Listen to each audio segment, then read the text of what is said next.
गुरुर्विष्णु गुरुर्देवो महेश्वरा गुरुर् साक्षात् परब्रह्म तस्मै श्री गुरुवे नमः।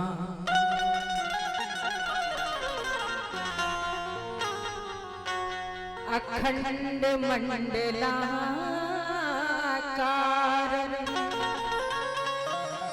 व्याप्त में चराचर तत्पदं दर्शितं येन तस्मै श्री गुरुवे नमः। कृष्ण वासुदेवाय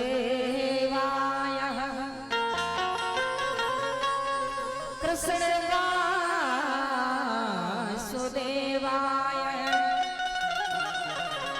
देवकी नंदनाय च नंद गोप कुमाराय गोविंदाय नमो नमः।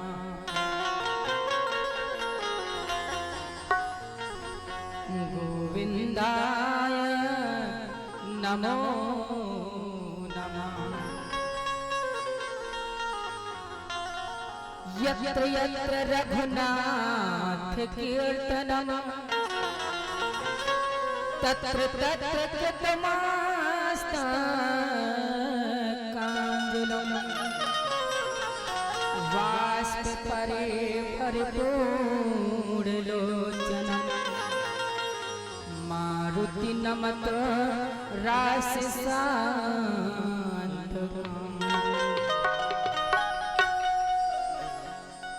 अतुलित बलधाममहं शैलावदेहम्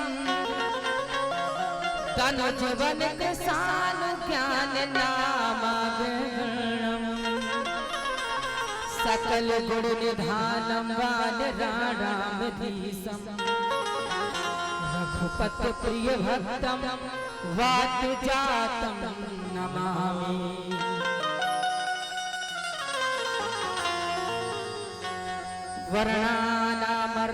वर्णानामर्धसंघानाम रसानाम छन्दसामपि मंगलानाम चकर्तारो वन्दे वाणिनायको।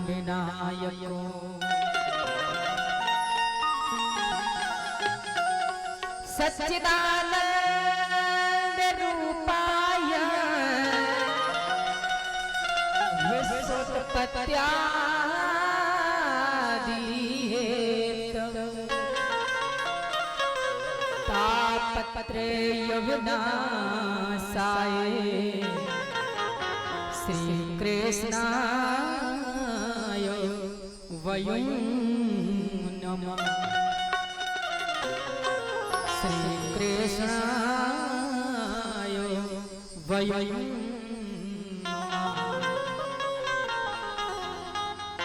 गिरारथ जलवीच सम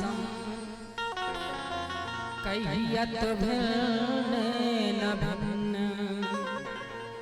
बंदहु सीताराम पद जनह परम प्रिय।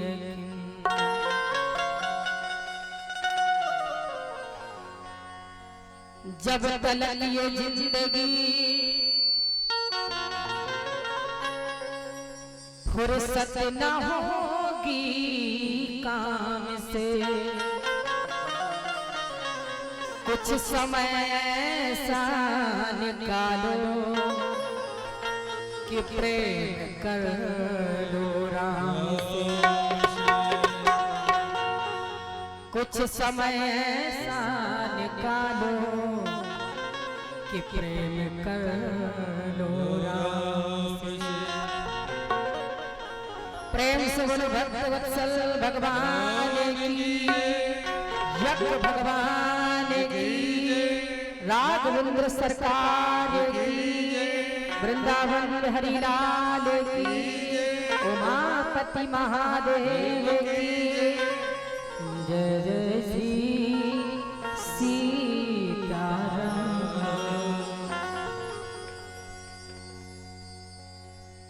परम अखंड ब्रह्मांड नायक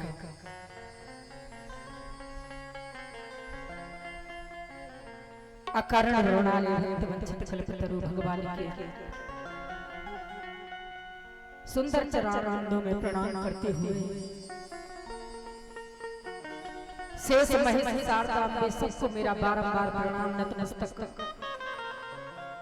यज्ञ भगवान के पावन सानिध्य में श्री राम कथा का जो ये सुंदर नमा परायण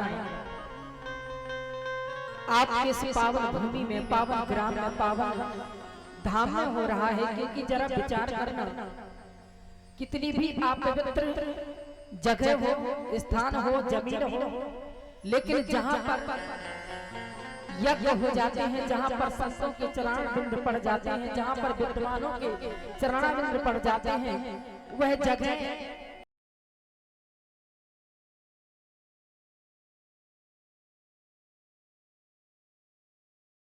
बन चुका है। ऐसे पावन धाम में विराजे हुए सभी संत जन, विद्युत जन, विप्र जन, कथा प्रेमी,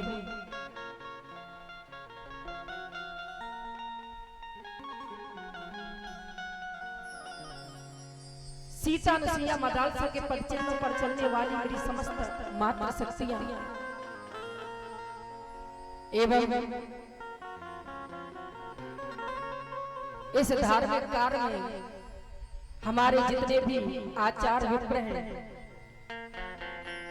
यज्ञ भगवान के और उन सभी विप्रों को, उन सभी आचार्यों को, सभी शास्त्रियों को मेरा बहुत बहुत सा धन्यवाद। एवं हमारे परमादरणीय सम्माननीय श्री प्रेमभूषण जी महाराज, जिनके उपस्थिति में, जिनके सानिध्य में ये सुंदर कार्य हो रहा है, इस ग्राम के पधारे हुए सभी वो महान श्रोता जो वाकई में इस धार्मिक कार्य में अपना पूर्ण सहयोग दे रहे हैं। हमारे परम आदरणीय इसी ग्राम के हमारे चाचा जी मुखिया जी विराजमान हैं, उनको भी मैं अपनी व्यास से धन्यवाद करूंगी। सानिध्य सबका जुड़ा है, लेकिन इनका जो एक सहारा है ये बहुत बड़ा है। देखो, करते तो सब हैं, ऐसा नहीं है किसी एक के करने से ये कार्य हो जाता है। कर आप सभी रहे हैं, लेकिन करने में और सहारा और हिम्मत देने में दोनों का एक अलग परिवर्तन होता है।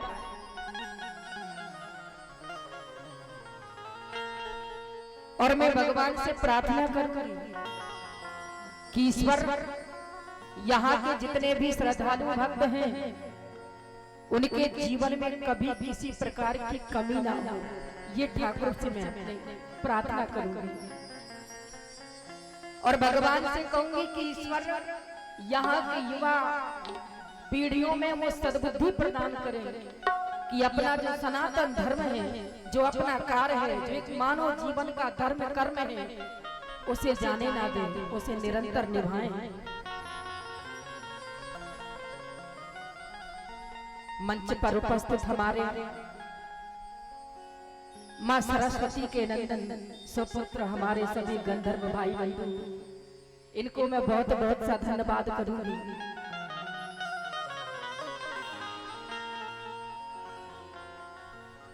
YouTube के माध्यम से हमारे राघव स्टूडियो जो हमारा चैनल चला रहे हैं हमारे भैया जी, हमारे चैनल का नाम है देवी अपर्णा किशोरी जी। आप लोग इसे सर्च करेंगे तो हमारी कथाएं श्रवण कर सकते हैं। इनको भी धन्यवाद करूंगी।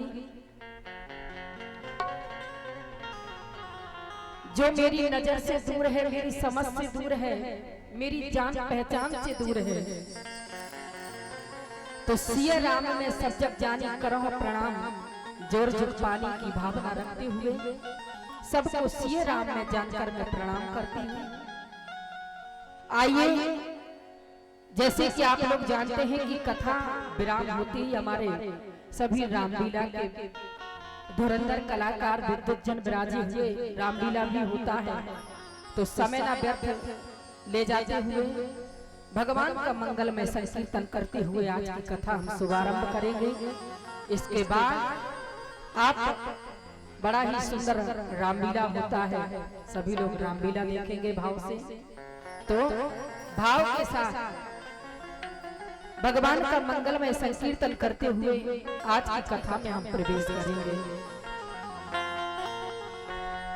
प्रेम से बोल वृंदावन बिहारी लाल की जय। सिया राम जय जय सिया राम, जय सिया राम जय सिया राम,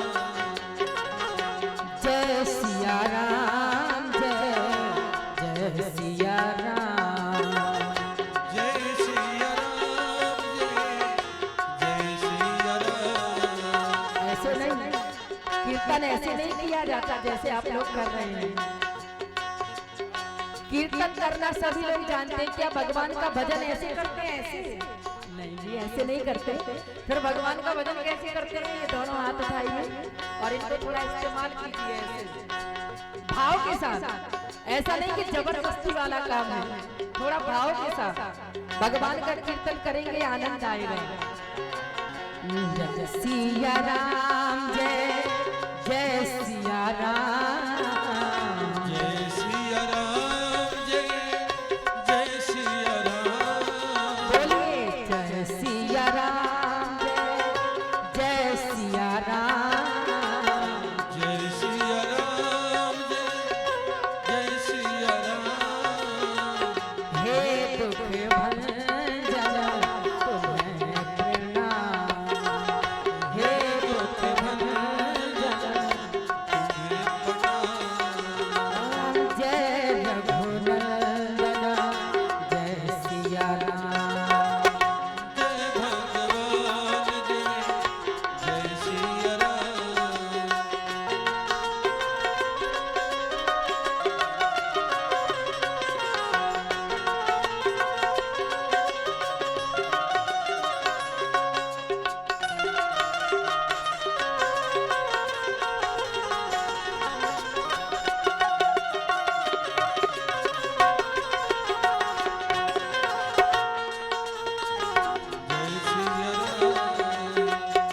जय सिया राम जय सिया राम।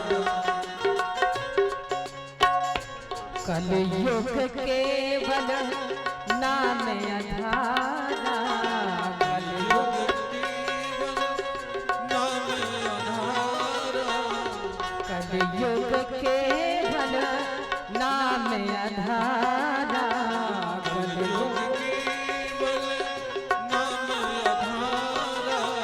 सुमिर सुमिरे नर उते रहे पारा, सुमन सुमरे नर उतर ही पारा।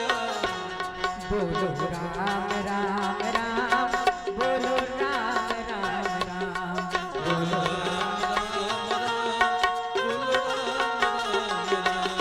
बोलो राम राम राम, बोलो राम राम राम,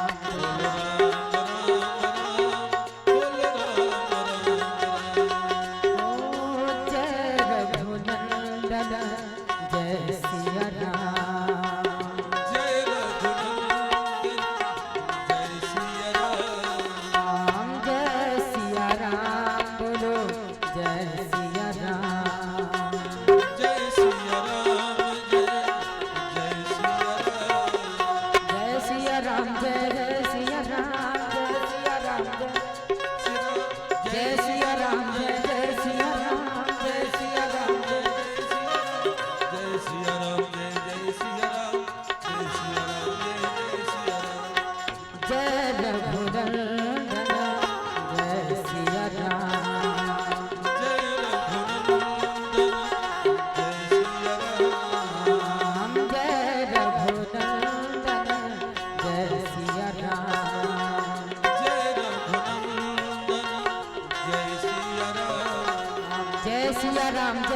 सिया राम जय जय सिया राम जय सिया राम जय सिया राम जय सिया राम मेरे राम मेरे राम मेरे राम जय रघुनंदन जय सिया राम जय रघुनंदन जय सिया राम जय रघुनंदन जय सिया राम जय रघुनंदन जय सिया राम जय सिया राम जय जय सिया राम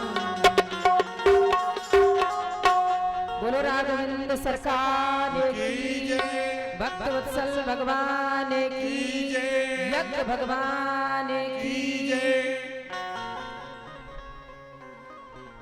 बड़े भाव के साथ उस परब्रह्म परमात्मा का उस ईश्वर का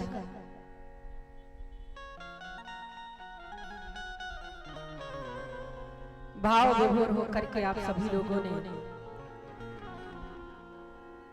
स्वागत किया, कीर्तन किया, मनाया ईश्वर को कि ईश्वर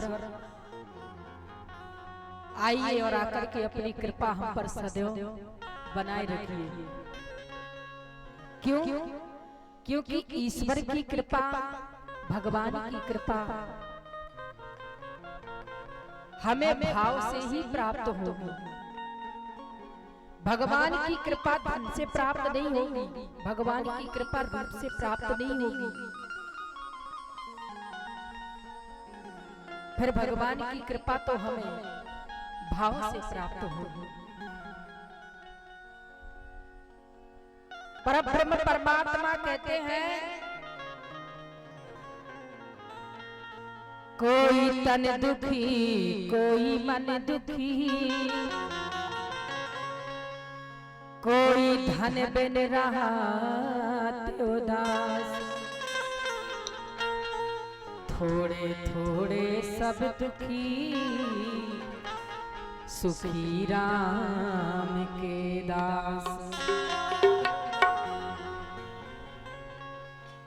संसार में यदि कोई तन से दुखी है, कोई धन से दुखी है, हम प्राणियों को लगता है कि यदि जीवन में संपत्ति ज्यादा आ जाए, धन ज्यादा आ जाए तो हमारे जीवन का जो दुख है वो कम हो जाएगा। प्यारे, हम संपत्ति से जीवन का सुख नहीं खरीद सकते। जीवन का सुख हमें भगवान ही दे सकते हैं। जरा विचार करिए, आप संपत्ति से सुंदर बेड खरीद सकते हैं, डल्लब का गद्दा खरीद सकते हैं, लेकिन नींद नहीं खरीदी जा सकती। नींद तो भगवान ही देंगे। कितना भी बढ़िया बिस्तर हो, लेकिन प्यारे यदि बिस्तर में नींद नहीं तो फिर से जीवन में सुख कहाँ है? दूर दूर तक सुख नहीं है। हम अच्छी संपत्ति से, दौलत से 56 भोग तो खरीद सकते हैं, लेकिन प्यारे भूख तो हमें भगवान ही प्रदान करते हैं।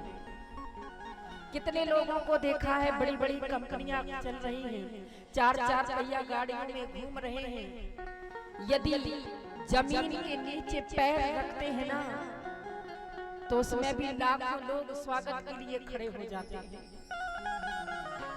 लेकिन जरा विचार करिए, सब कुछ होने के बाद भी हमने देखा है बड़े बड़े धनवानों को कि घर में जाकर की रूखी रोटी और मूंग की दाल खा रहे हैं। क्यों? क्योंकि यदि जरा सा भी अच्छा खा रहे हैं तो ब्लड प्रेशर बढ़ रहा है, नाना प्रकार की बीमारियों से जकड़े हुए हैं। 3 प्रकार के ताप, दैहिक, दैविक, भौतिक ताप। एक ताप होता है कि संपत्ति तो बहुत है लेकिन देह से सुखी नहीं है माना, तन दुखी, तन से सुखी है।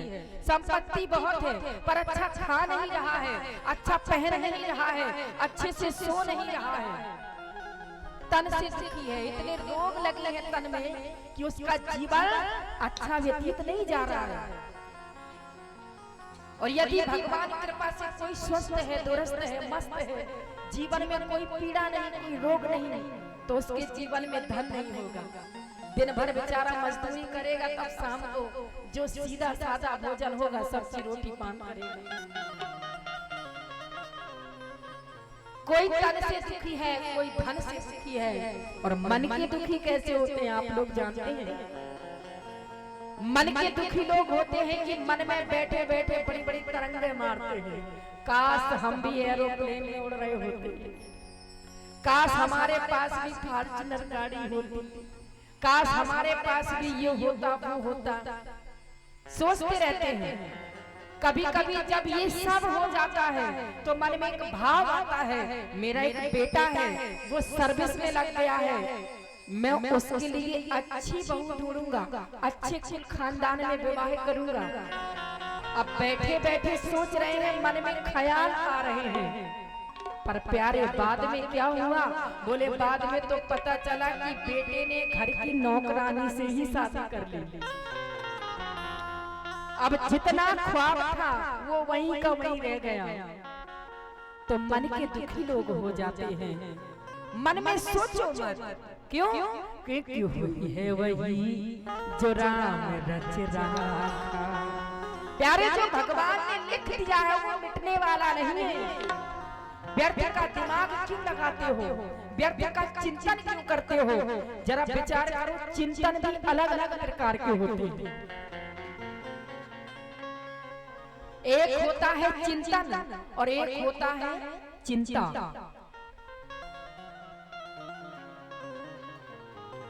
जो चिंता करते हैं वो चिता में मिल जाते हैं और जो चिंतन करते हैं वो भगवान के चित्त में समा जाते हैं। चिंतन करिए किसका? उस राघवेंद्र का, उस ईश्वर का जिससे हमारा कल्याण होना है। भगवान ने ये मानव शरीर दिया है,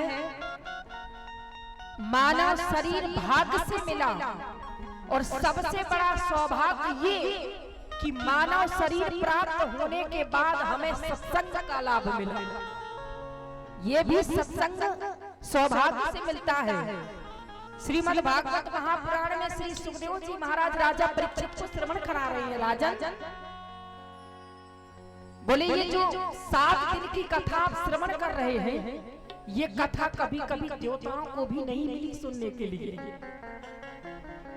भाग्य देन बहु जन्म समर्जते ना, सत्संगम चालभते दायका।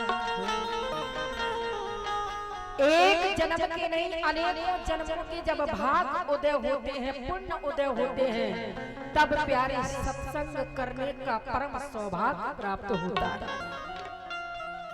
क्यों?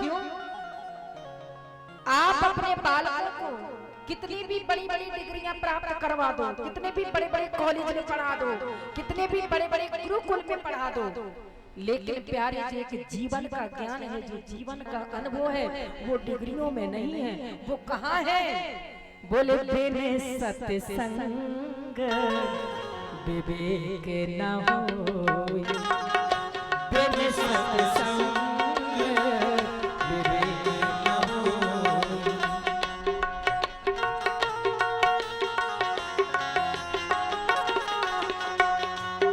बिन सत्संग विवेक न होई, सत्संग विवेक न होई।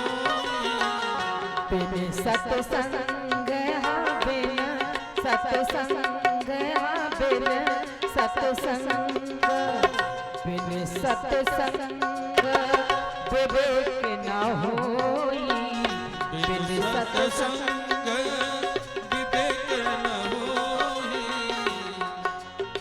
पहली बात तो बिना सत्संग के विवेक नहीं होगा और सत्संग भी सरलता से नहीं मिलता, सहजता से नहीं मिलता। क्यों? राम कृपा बिन सुलभ न सोई, राम कृपा बिन सुलभ न सोई।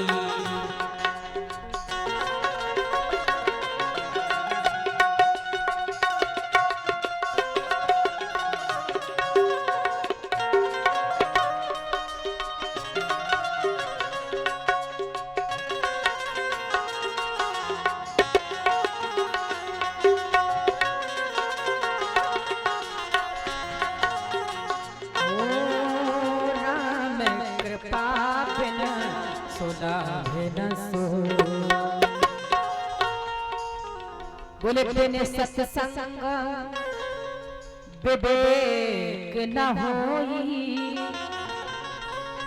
राम कृपा बिन सुलभ न सोई। मेरी मैया, जीवन में अपने छोटे छोटे बालकों को कहीं लेकर जाओ ना जाओ, लेकिन कभी जीवन में किसी संत का सानिध्य जुड़ जाए, कभी किसी विद्वान का सानिध्य जुड़ जाए, कभी ग्राम में भागवत आदि सत्संग हो रहा हो, तो वहां पर अपने बालकों को ले जाने से कभी चूकना मत। अपने बालकों को अवश्य लेकर जाइए ऐसे स्थान पर, क्योंकि अपनी युवा पीढ़ी को आप जितना सत्संग करवाएंगे उतना वो हमारे सनातन धर्म को पहचानेंगे। हमारे सनातन धर्म में ये तो नहीं लिखा है क्या? बोले माँ बाप बड़े चाव से बालकों को पालते हैं, पोसते हैं, बड़ा करते हैं, पढ़ा लिखा करके एक सपना देखते हैं कि हमारे बालक जब बड़े हो जाएंगे ना तो हमारे नाम को ऊंचा करेंगे। लेकिन आपने अपने बालकों को सब कुछ किया, लेकिन वो नहीं किया जो विशेष जरूरी है। कहते हैं अगर आप अपने बालक को अच्छे वस्त्र नहीं पहनाओगे तो चलेगा, ज्यादा परेशानी नहीं होगी। आप अपने बालक को अच्छा भोजन नहीं कराओगे तो भी चलेगा। आप अपने बालक को अच्छी स्कूल में ना पढ़ा पाओगे तो भी चलेगा। आप अपने बालक को गाड़ी आदि खिलौने ना दे पाओगे तो भी चलेगा, क्योंकि इससे तो वो थोड़ी देर के लिए गुस्सा करेगा, थोड़ी देर के लिए रोएगा। लेकिन जरा विचार करो, यदि आपने जीवन में अच्छे संस्कार ना दिए तो पूरी जिंदगी आपको रोना पड़ जाएगा, आपको रोना पड़ जाएगा। बालकों को अच्छे संस्कार देना जरूरी है।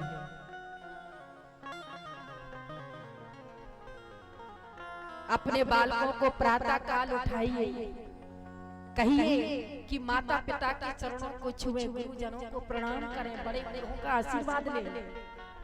पर नहीं, कहते हैं प्रातः काल उठ करके कर दर्शनम करना चाहिए, भगवान का धन्यवाद करना चाहिए कि ईश्वर इस जीवन का एक क्षण का भी भरोसा नहीं है किसी को। अभी हम आपको सुरक्षित कथा सुना रहे हैं, कल सुना पाए ना सुना पाए इसकी कोई गारंटी नहीं, किसी की गारंटी नहीं होती। ये हमारी जो जीवन की श्वास है ना, इसको व्यर्थ नहीं जाने देना है। करना क्या है? बोले श्वास श्वास पर कृष्ण भज, वृथा श्वास मत खोए, ना जाने या श्वास का फिर आवन होए न हो, ना जाने या श्वास का फिर आवन होए। जितने भी ये जीवन के पल मिले हैं, जितने भी ये जीवन की श्वास हमारी जा रही है, तो प्यारे एक एक श्वास में कृष्ण का नाम लेते चलो, गोविंद का नाम लेते चलो। क्यों? क्योंकि जीवन का भरोसा नहीं है, किसी के जीवन का भरोसा नहीं है। कि हमारा जो आज का दिन है वो कल का कैसा होगा। इसीलिए प्रातः काल उठ करके सबसे पहले उस ईश्वर का धन्यवाद करना चाहिए कि हे प्रभु, आपकी कृपा से, आपकी आशीर्वाद से आज मेरा नए सवेरे में नया प्रवेश हो रहा है। लेकिन नहीं, ऐसा नहीं होता। फिर क्या होता है? बोले एक तो प्रातः काल उठना नहीं है, और यदि उठना है तो राइट 9 बजे 8 बजे सोकर उठेंगे, और फिर सोकर उठेंगे तो कर दर्शनम नहीं करना, भगवान का धन्यवाद नहीं करना। क्या करना है? बोले सोकर जगते ही किसका दर्शन करते हैं? बोले कप दर्शनम। समझ रहे हैं आप लोग? कितने बालकों को हमने देखा है कि सुबह सुबह नींद खुलते ही कहते हैं, माँ जरा एक कप चाय लेकर के आइए। बिस्तर पे ही चाय चाहिए, आंख खुली और कप का दर्शन करते हैं। कल्याण नहीं होगा जीवन का। इसीलिए भाव के साथ राघवेंद्र सरकार का धन्यवाद करिए और कहिए कि कैसे ढूंढूं मैं रघुवर। भगवान से धन्यवाद करते हुए कहिए, कैसे ढूंढूं मैं रघुवर पता पिका, कैसे ढूंढूं मैं रघुवर पता पिका, कैसे ढूंढूं मैं रघुवर पता पिका, कैसे ढूंढूं मैं रघुवर पता पिका, कैसे भूलूं मैं रघुवर पताया पिका।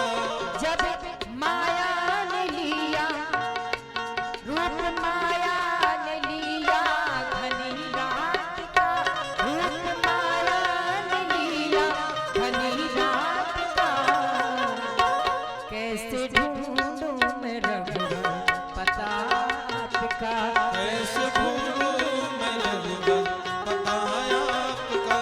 भाव के साथ भगवान से कहिए, हे ईश्वर, आप कहाँ मिलेंगे, कैसे मिलेंगे, किस स्थिति में मिलेंगे। कैसे ढूंढूं मैं रघुवर पता पिका, कैसे भूलूं मैं रघुवर पताया पिका।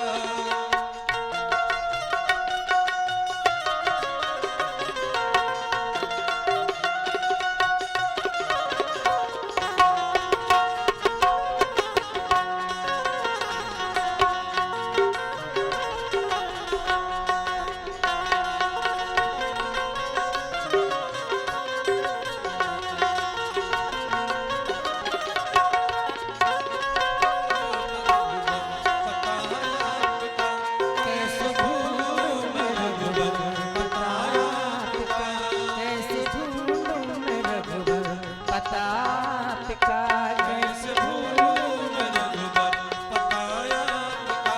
रूप माया बना, रूप माया बना जब घनी रात का, रूप माया बना जब घनी रात का, आज का ये मानव कैसे माया में फंसा हुआ है। काल ब्याल मुख ग्रास त्रास हरणास हेतवे, आज ये मानव काल रूपी मुख का ग्रास बन गया है और भगवान से विमुख हो गया है। प्यारे, माया को पा लेना अच्छी बात है, लेकिन माया के कारण मायापति को भूल जाना गलत बात है।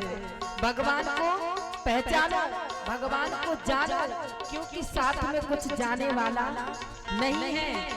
रूप माया बना जब घनी रात का, रूप माया बना जब घनी रात का, रूप माया बना जब घनी रात का, रूप माया बना जब घनी रात का। कैसे ढूंढूं मैं रघुवर पताया पिका, कैसे भूलूं मैं रघुवर पताया पिका। कैसे ढूंढूं मैं रघुवर पताया पिका, कैसे भूलूं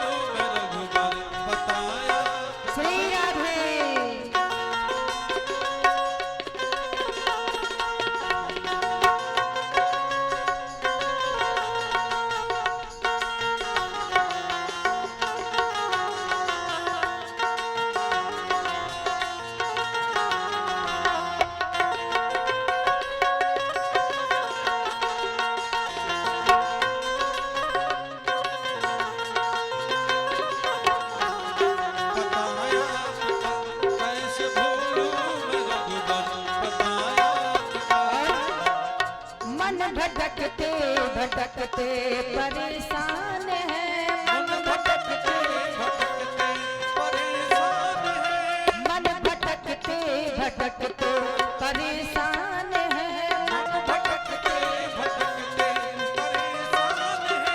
अब तो केवल बचा, अब तो केवल बचा आसरा आपका, अब तो केवल बचा आसरा।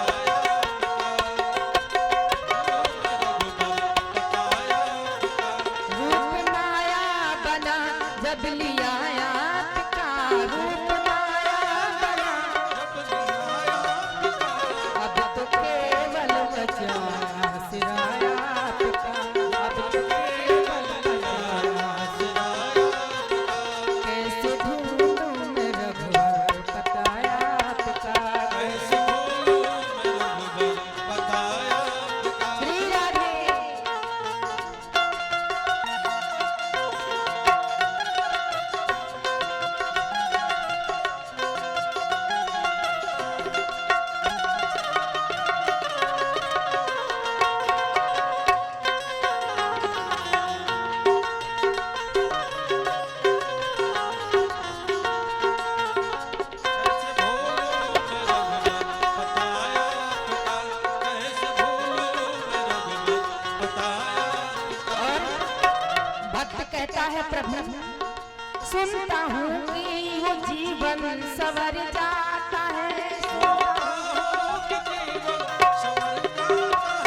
सुनता हूँ उसका जीवन सवर जाता है। किसका किसका जीवन संवरता है? जो भगवान के चरणों में प्रीति रखता है, जो भगवान से प्रेम करता है, जिस पे होती करम की नजर आपका, जिस पे होती करम की नजर आपका। रूप माया बना जब घनी रात का, रूप माया बना कैसे ढूंढूं मैं रघुवर बताया आपका, कैसे कैसे ढूंढूं मैं रघुवर बताया आपका, कैसे रूप माया बना जब घनी रात का, रूप माया बना। उठाइए दोनों हाथ और भगवान के लिए ताली बजाइए और कहिए कैसे ढूंढूं मैं रघुवर बताया आपका, कैसे बताया आपका, कैसे ढूंढूं मैं रघुवर बताया आपका, कैसे कैसे ढूंढूं मैं रघुवर बताया आपका, कैसे ढूंढूं मैं रघुवर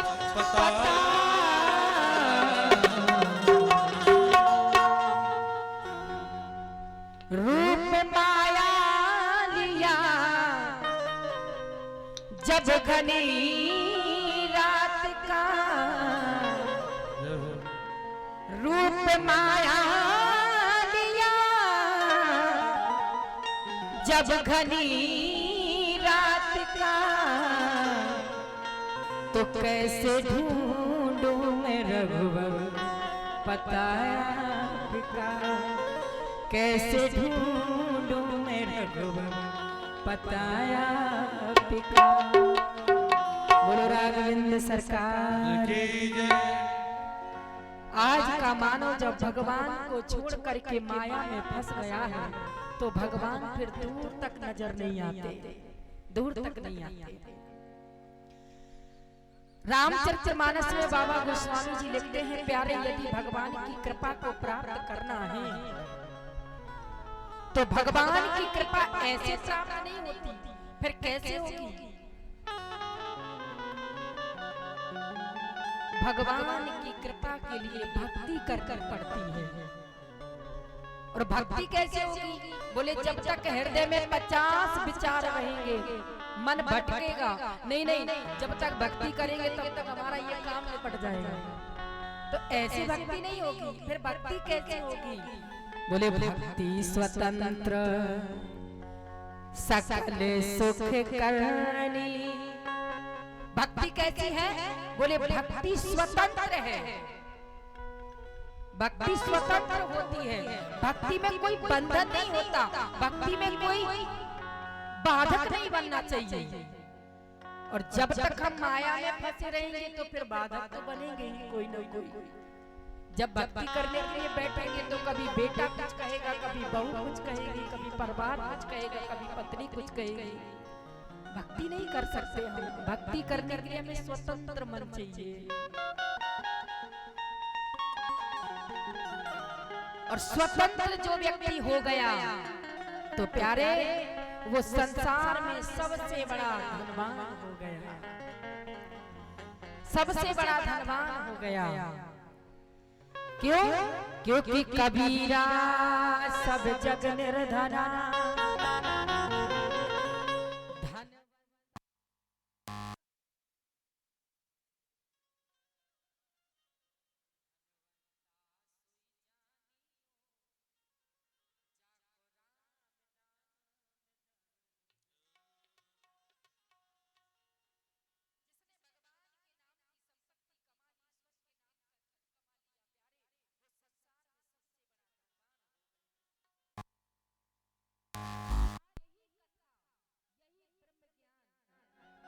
लेने के लिए आज भूत बावन बाबा भोलेनाथ कहाँ पहुँचे? बोले कुंभज ऋषि के आश्रम में। जरा विचार करिए, देवों के महादेव रच महेश निज मानस राखा, जिन्होंने स्वयं इस मानस सरोवर को रचा है। आज वो उसी मानस सरोवर में डुबकी लगाने के लिए प्यारे कैलाश पर्वत की ऊंचाई को त्याग करके, अपने पद को त्याग करके, नीचे उतर करके बद्रीनाथ धाम में आए। इसलिए भगवान की कथा सुनने के लिए। और विचार करना, अकेले नहीं आए, इतनी बड़े महादेव, देवों के महादेव बाबा भोलेनाथ, जिनकी देवी महादेवी बाबा भोलेनाथ कथा सुनने जा रहे, अकेले नहीं गए। किसको ले गए? अपने परिवार को। परिवार कौन? अपनी पत्नी को। और आज हमारी सोच कितनी गलत है। लोगों को लगता है पार्टी में जाएंगे पत्नी को ले जाएंगे, विवाह में जाएंगे पत्नी को ले जाएंगे, फिल्म देखने जाएंगे पत्नी को ले जाएंगे। लेकिन यदि कहीं कथा हो रही हो, यज्ञ हो रहा हो, तो लोगों को लगता है बड़े घर की बहुएं निकलती थोड़ी है। कथा सुनने के लिए परिवार को साथ नहीं ले जाएंगे, घुमाने के लिए परिवार को साथ ले जाएंगे। इसीलिए घर घर में कलह मचा रहता है। सत्संग करवाइए घर की महिलाओं को, कथा सुनाइए, क्योंकि कुछ तो विवेक, कुछ तो ज्ञान प्रकट होगा। जिन बातों से अनभिज्ञ है, जिन बातों को वो जानती नहीं है, जरा विचार करिए। ज्यादा ना सही, अगर थोड़ा ही दिमाग में आ गया ना, तो परिवार की नींव मजबूत हो जाएगी। बाबा भोलेनाथ अकेले नहीं गए, कथा सुनने माता सती को ले गए। संग सती संग जग जनन भवानी सती जी को ले गए। आज बाबा भोलेनाथ कुंभज ऋषि के आश्रम में पहुंच करके हाथ जोड़ करके निवेदन करते हैं, महाराज हम यहाँ आए हैं तो आपसे सत्संग करने आए हैं। कैसा सत्संग? उस राघवेंद्र सरकार की कथा सुनना चाहते हैं, भगवान की कथा सुनना चाहते हैं। कथा सुनाई गई, राम कथा मुनिवर जब बखानी, सुनी महेश परम सुख। कथा सुनाई, सुनी किसने? बाबा भोलेनाथ ने। विद्युत जन संत जनों का मत कहता है कि बाबा भोलेनाथ ने कथा सुनी, लेकिन मैया सती ने कथा नहीं सुनी। इसलिए शायद मैया सती के जीवन में इतना संकट आ गया। कितना संकट? बोले जब कथा सुनने के लिए गई थी तो बाबा भोलेनाथ के साथ में माता सती जा रही है कथा सुनने। और कथा सुनने जाते समय बाबा गोस्वामी जी ने एक उपाधि लिखी मैया सती की। कैसी उपाधि? बोले संग सती जग जननी भवानी। कौन जा रहा है कथा सुनने? बोले जगत की माता भवानी जगदम्बा जा रही है कथा सुनने। जब सुनने जा रही थी तो वो जगत की माता थी, जगदम्बा थी, भवानी थी। लेकिन प्यारे जब कथा नहीं सुनी तो जीवन से सारी उपाधियां नष्ट कर दी गई। जब कथा सुन करके वापस लौट रहे हैं बाबा भोलेनाथ, बोले मुनि सन बेदा मांग त्रिपुरारी।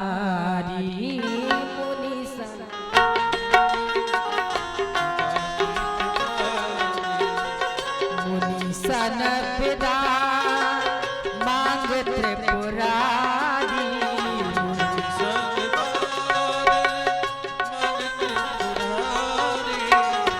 चले भवन संग दक्ष कुमारी।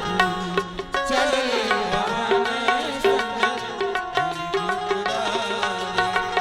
चले भवन संग दक्ष कुमारी।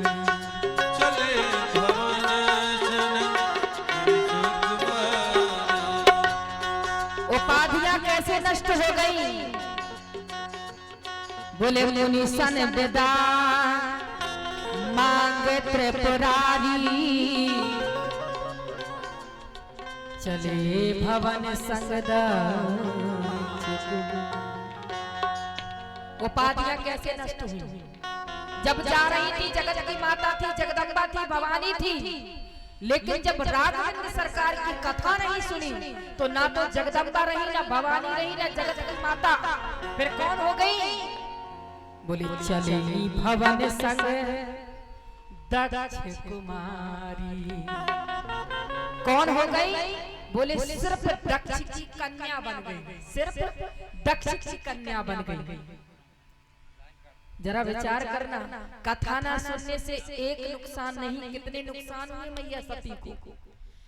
पहला बात, एक तो जीवन की जो उपाधियां थी वो नष्ट हो गई, और दूसरा कौन सा हानि, कौन सा नुकसान हुआ? बोले जब कथा नहीं सुनी तो प्यारे उसी ईश्वर के प्रति जीवन में संशय प्रकट कर बैठे। संशय प्रकट कर बैठे। जैसे ही आज बाबा भोलेनाथ कथा सुन करके रास्ते में जा रहे हैं तो बाबा भोलेनाथ के हृदय में एक विचार आया, आज मुझे मेरे राघवेंद्र सरकार का दर्शन हो जाए तो मेरा जीवन धन्य हो जाए। क्योंकि मैंने सुना है संसार का हित करने के लिए मेरे राघव ने मनुष्य रूप अवतार लेकर के माता पिता के मान को बढ़ाने के लिए 14 वर्ष का वनवास ले लिया है। अगर मुझे मेरे राघव का दर्शन हो जाए तो आंखों में ठंडक पड़ जाए। मन में भाव आया और मेरे राघवेंद्र सरकार का दर्शन पाया बाबा भोलेनाथ ने। कैसा दर्शन पाया? बोले साथ में लक्ष्मण जी हैं, परंतु सीता जी का हरण हो गया है। सीता जी का हरण हो गया। बाबा भोलेनाथ ने देखा राम जी की स्थिति क्या है। बोले सीता के वियोग में राम जी रो रहे हैं और कह रहे हैं, हे खगमृग हे मधुकर सैनी, तुम देखी सीता मृगने। क्या तुमने मेरी जानकी को देखा है, मेरी सीता को देखा है? हे वन के वृक्षों, क्या तुम मेरी जानकी का पता बता सकते हो? बाबा भोलेनाथ ने राम जी का दर्शन किया, मुस्कुराए। यद्यपि राम जी रो रहे हैं लेकिन बाबा भोलेनाथ हंस रहे हैं, और हंसते हुए बाबा भोलेनाथ ने राम जी को प्रणाम किया। बोले अस कहीं चले मनोज नसा, अस कहीं चले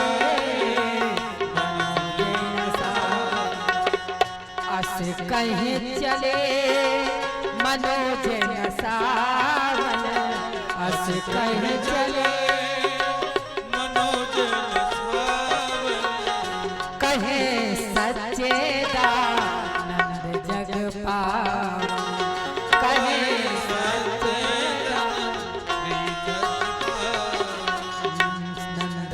जग पावन। आज बाबा भोलेनाथ ने राघवेंद्र सरकार को देखा और जय सच्चिदानंद कह करके प्रणाम कर दिया। हे सच्चिदानंद परमानंद परब्रह्म ईश्वर, मैं आपके चरणों में प्रणाम करता हूँ। और जैसे ही बाबा भोलेनाथ ने सच्चिदानंद कह करके प्रणाम किया, माता सती के हृदय में संशय प्रकट हो गया। भगवान के प्रति संशय प्रकट हो गया और बाबा भोलेनाथ की दृष्टि की ओर देखने लगी। कहने लगी, लगता है आज आपने भांग ज्यादा पी ली है। भोलेनाथ बोले, क्यों? बोले, हमको तो पक्का यकीन हो गया कि आप आज ज्यादा नशे में। भोलेनाथ बोले, आखिर देवी जी बात क्या है? बोले, बात ये है कि ये आपको सच्चिदानंद लग रहे हैं, ये सच्चिदानंद है। जरा विचार करना, बात बड़ी सुंदर है। यदि भाव से सुनोगे तो श्रवण करने के बाद एक नई चीज आपको पता चलेगी। लोगों को लगता है कि सती जी ने कथा नहीं सुनी, लेकिन क्या ये सच है कि सती जी ने कथा नहीं सुनी? ऐसा हो सकता है? बोले, यदि सती जी ने कथा सुनी होती तो जीवन में संशय क्यों आता? संशय क्यों आता? लेकिन सच तो ये है कि सती जी ने कथा सुनी, इसीलिए जीवन में संशय आया। माता सती जी ने कथा सुनी, इसीलिए संशय आया। कैसा संशय आया? क्योंकि माता सती जी ने कथा किसकी सुनी? बोले, उस ब्रह्म की सुनी, परब्रह्म परमात्मा की। और ब्रह्म कैसा होता है? बोले, बिने पग चले सुने बिने काना, करो बिन कर्म करे विधिना। कैसा होता है ब्रह्म? जो बिना पग के चलता है, बिना हाथों के बहुत सा दान देता है, बिन बोले बक्तावड़ जोरी, जो बोलता नहीं है फिर भी सबसे बड़ा वक्ता बना बैठा है। ब्रह्म ऐसा होता है। ब्रह्म का कोई आकार नहीं है, ब्रह्म तो निराकार है, ब्रह्म दिखाई नहीं देता। तो माता सती को संशय इसीलिए हो गया कि वह ब्रह्म का कोई रूप नहीं है। और आप इनको ब्रह्म कह रहे हैं, इनके तो हाथ भी हैं, पैर भी हैं, चल भी रहे हैं। ये मुझे ब्रह्म समझ में नहीं आते। ये कौन आते हैं? बोले, ये तो किसी राजा के राजकुमार नजर आते हैं। और जरा विचार करो, आप कहां, ये कहां? सती जी ने कहा, आप कौन हैं? आप अपने आप को भी भूल जाते हैं क्या? ज्यादा नशा करने के चक्कर में लगता आप अपने आप को भूल जाते हैं। भोलेनाथ ने कहा, क्यों? बोले, आप कौन हैं? बोले, शंकर जगत बंधु जगदीशा, सुर नर मुनि सब नावहि सीसा। कौन है? बोले, बाबा भोलेनाथ देवों के महादेव, शंकर जगत बंधु जगदीशा, सुर नर मुनि सब नावहि सीसा। तिन नृप सुतहि कीन परिणामा, कहे सच्चिदानंद परधामा। आप देवों के महादेव और आपने राजा के राजकुमारों को सच्चिदानंद कह करके प्रणाम कर लिया, क्या हो गया आपको? बाबा भोलेनाथ ने कहा, देवी ये कोई राजा के राजकुमार नहीं है, जरा दिव्य दृष्टि से दर्शन करिए। हालांकि ये अयोध्या नरेश महाराज चक्रवर्ती राजा दशरथ के पुत्र राम हैं, लेकिन जो ये दिख रहे हैं ये वो नहीं है। कौन है फिर? बोले, सोई मम इष्ट देव रघुबीरा। कौन? बोले, ये मेरे इष्ट देव हैं, मेरे परमात्मा है, मेरे राघव। माता सती ने कहा, मुझे आपकी एक भी बात समझ में नहीं आती। जरा विचार करो, अगर ये ब्रह्म है, मान लो कि ये ब्रह्म है, ये भगवान है, तो फिर ब्रह्म माया में फंस जाए ये बात मेरी समझ में नहीं आती। ब्रह्म को मोह हो जाए ये बात मेरी समझ में नहीं आती। कैसे? बोले ये ब्रह्म है तो ब्रह्म तो कण कण की जानने वाला है, हरि व्यापक सर्वत्र समाना। लेकिन ये कैसा ब्रह्म है कि जो अपनी पत्नी का पता बन वृक्ष लताओं से पूछ रहा है? यदि ये ब्रह्म होते तो क्या अपनी पत्नी का पता वन वृक्षों से पूछते? ब्रह्म तो कण-कण की जानने वाले होते हैं। और सबसे बड़ी बात संशय वाली कौन सी है? बोले ईश्वर को यदि मोह हो जाए तो फिर मानव का क्या होगा? कैसा मोह है? बोले मैं मान लूं कि ये जगत पिता है, परमात्मा है, ब्रह्म है, लेकिन नारी विरह दुख लयो अपारा, जो नारी के प्रेम में रोता फिरे, मैं कैसे मान लूं कि वो ब्रह्म है? मैं नहीं मानती महादेव जी कि ये ब्रह्म है। मुझे तो लगता है ये कोई राजा के राजकुमार है। बाबा भोलेनाथ समझ गए सती को राम जी का दर्शन नहीं हो रहा है, तो बाबा भोलेनाथ पीछे हटे। और जरा विचार करना, बाबा भोलेनाथ ने हाथ जोड़ करके राम जी से निवेदन किया कि हे राघव, आपको समझाना सरल है लेकिन इनको समझाना कठिन है। जरा विचार करना, लोग बाहर पंचायत करते हैं, सब कुछ करते हैं, लोगों को समझा लेते हैं, बड़े बड़े मसला दूर कर देते हैं, लेकिन घर में पत्नी की पंचायत पूरी नहीं कर पाते। पत्नी को समझाना मामूली नहीं है। अरे पत्नी वो है, नारी वो है जो बेदाऊ नार हृदय गति जानी। जिस ब्रह्मा ने नारी को बनाया है ना, वो ब्रह्मा भी नारी की गति को नहीं जान पाए। नारी वो चीज है। आज बाबा भोलेनाथ को पीछे हटना पड़ा और बाबा भोलेनाथ ने कहा सुनो सती, मैं आपको नहीं समझा सकता। फिर आपकी समझ के लिए तो एक ही उपाय है। कौन सा उपाय?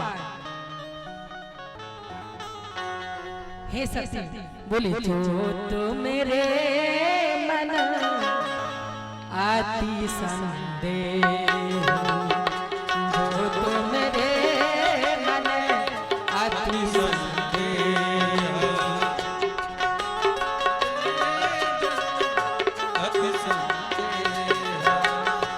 जो तो मेरे मन, जो तो मेरे मन, जो तो मेरे मन आती संदेह, तो देखने जाही परीक्षा रे, देखने जाही परीक्षा रे, देखने जाही परीक्षा रे,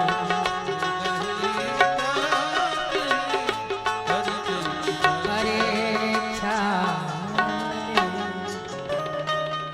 आज बाबा भोलेनाथ को बोलना पड़ा कि हे महादेवी, बोले जो मेरे मन आती संदेह,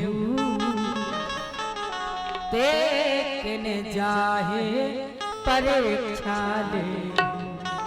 तुम जाकर के परीक्षा ले सकती हो कि ये वाकई में वही ब्रह्म है, ये वही परमात्मा है या कोई दूसरा है।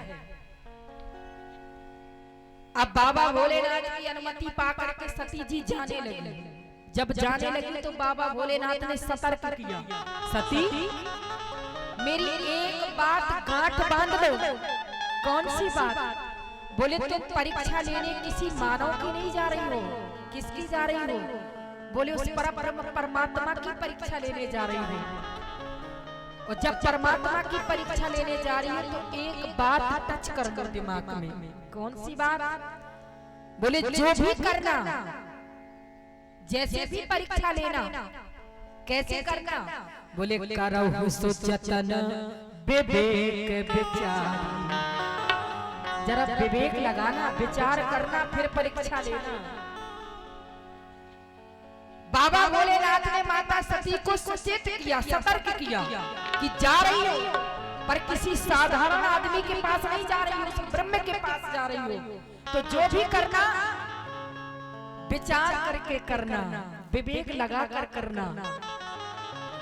सती जी ने माना और चल पड़ी, पर जरा रामचरितमानस को खोल करके देखिए, सती जी ने कहीं भी विवेक नहीं लगाया, कहीं भी सती जी ने विवेक नहीं लगाया। बाबा गोस्वामी जी ने विवेक शब्द लिखा ही नहीं। देखिए, बोले चली सती सेवाय सो पाई, पर कर रहे विचार कर्मों का भाई। माता सती चल पड़ी, पर कर ही विचार, खाली विचार कर रही है पर विवेक नहीं लगा रही है। समझने की बात है। बाबा भोलेनाथ ने कहा था सती करहु सो जतन विवेक विचारी, पहले विवेक लगाना फिर विचार करना। लेकिन माता सती ने यही सबसे बड़ी गलती कर दी। माता सती ने विवेक नहीं लगाया, खाली विचार किया, और जो बिना विवेक का विचार होता है वो हमेशा गलत ही होता है। कोई भी विचार करो विवेक लगा कर करो। एक ऐसे सज्जन की बात मुझे याद आई। एक बार सुबह सुबह एक व्यक्ति सो करके जागा, और जैसे ही सो करके जागा तो उसने देखा कि कोई दरवाजा बजा रहा है। जाकर के दरवाजा खोला तो देखा कि दरवाजे पर धर्मराज यमराज जी खड़े हुए। उसने देखा यमराज को काले भेष में सवार, काला काला सा इंसान लिए तलवार। कौन हो आप? बोले मैं यमराज हूँ। किस लिए आए हो? बोले तुम तो लेने आए हैं, तुम्हारी आयु पूरी हो गई है। अब उसने विचार किया, लेकिन विवेक नहीं लगाया। जरा विचार करना आप भी। उसने यमराज से कहा आइए आइए बैठिए, चलेंगे हम, क्योंकि जीवन मरण जस अब जस विधि, हाँ जिसकी आ गई वो बचने वाला नहीं है। हम चलेंगे आपके साथ, लेकिन आप हमारे घर पधारे, धन भाग हमारे, थोड़ा जलपान तो कर लीजिए। बैठा लिया यमराज को, और जैसे यमराज को बैठाला तो इतना खिलाया, इतना पिलाया, लस्सी पिलाई, मिठाई खिलाई, फल खिलाया। अब जब यमराज का पेट पूरी तरीके से भर गया तो यमराज को नींद आने लगी। जब नींद आने लगी तो यमराज, बढ़िया एयर कंडीशनर कमरा था, एसी लगा हुआ था, यमराज को नींद आ गई और यमराज सो गए।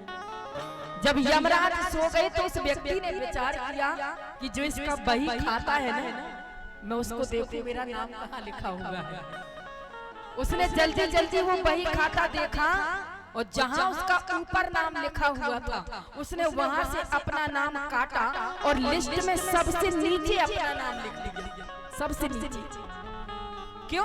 क्योंकि उसने विचार किया कि जब मेरा नंबर आएगा तो कम से कम 3-4 वर्ष तक और जी लूंगा।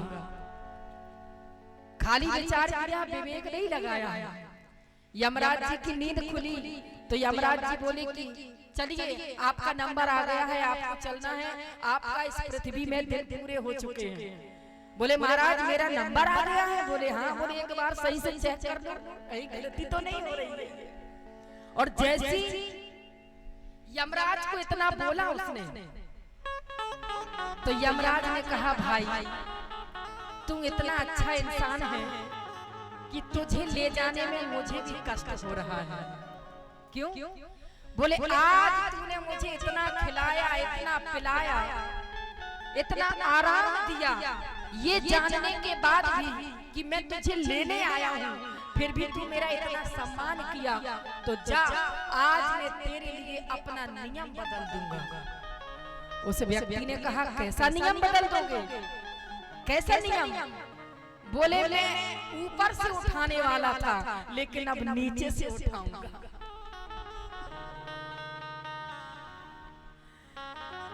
तो प्यारे, जब यमराज जी ने उठाया पुस्तक और देखा तो नीचे उसी का नाम लिखा हुआ था। उसने कहा मैंने विचार तो किया पर विवेक नहीं लगाया, इसलिए हुई है वही जो राम रच रखा, जो भगवान ने रच दिया वो होना है। कहे मुनीष हेमवंत सुन, जो विधि लिखा लीलार, देव धनुज नर नाग मुन को न मेटनहार, उसे कोई मेट नहीं सकता, उसको जाना पड़ा।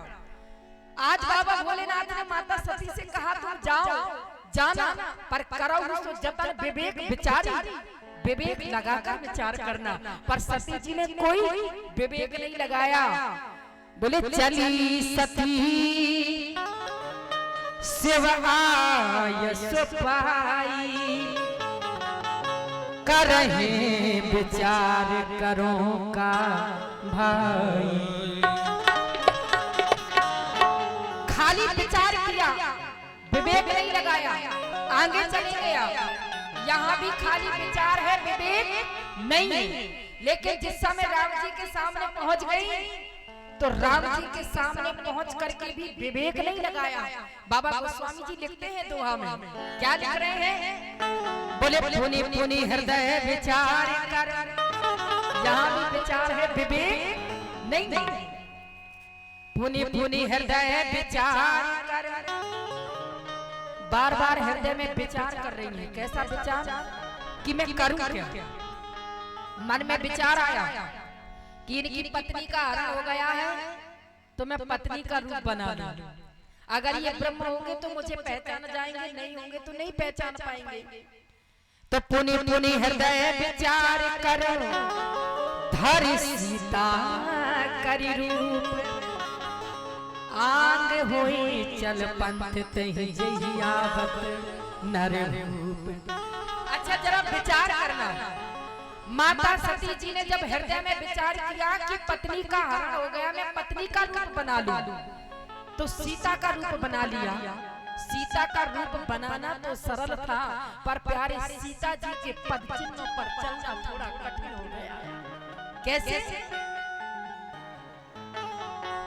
बाबा गोस्वामी जी दुआ में लिखते हैं, बोले धरि सीता करि रूप, सीता का रूप बनाया पर आंग हुई चल पंथ तहि जहियावत नर रूप। राम जी के आगे आगे चलने लगी सीता का रूप बना करके, और बस वही वो परीक्षा में फेल हो गई। कैसे? क्योंकि माता जानकी का रूप बना करके सती जी जब राम जी के आगे चली तो देखा किसने? लक्ष्मण जी ने। वही जान गई कि हमारी माँ जानकी नहीं हो सकती। क्यों? क्योंकि हमारी जो जगत जननी माँ जानकी है वो राम जी के आगे कभी चली नहीं। बोले आगे आगे राम चलत हो, पीछे लक्ष्मण भाई, जिनके बीच में चलत जानकी कैसी शोभा छाई। सदैव माता जानकी राम जी के पीछे चली है, आगे कभी नहीं चली। और जैसी माता सती आगे चली राम जी के, तो प्यारे राम जी ने नहीं देखा। कितनी बढ़िया बात है, राम जी ने नहीं देखा। क्यों? क्योंकि राम जी कौन है? राम जी है ज्ञान, और यदि ज्ञान के आगे भक्ति चले, माता सीता कौन थी? बोले भक्ति स्वरूपा। ज्ञान के आगे यदि भक्ति चलेगी तो ज्ञान की दृष्टि भक्ति पर नहीं पड़ेगी, किसकी पड़ेगी? बोले बैराग। बैराग कौन है? बोले लक्ष्मण। यदाचित वो राम जी के आगे ही चल रही हैं, लेकिन राम जी ने नहीं देखा। देखा किसने?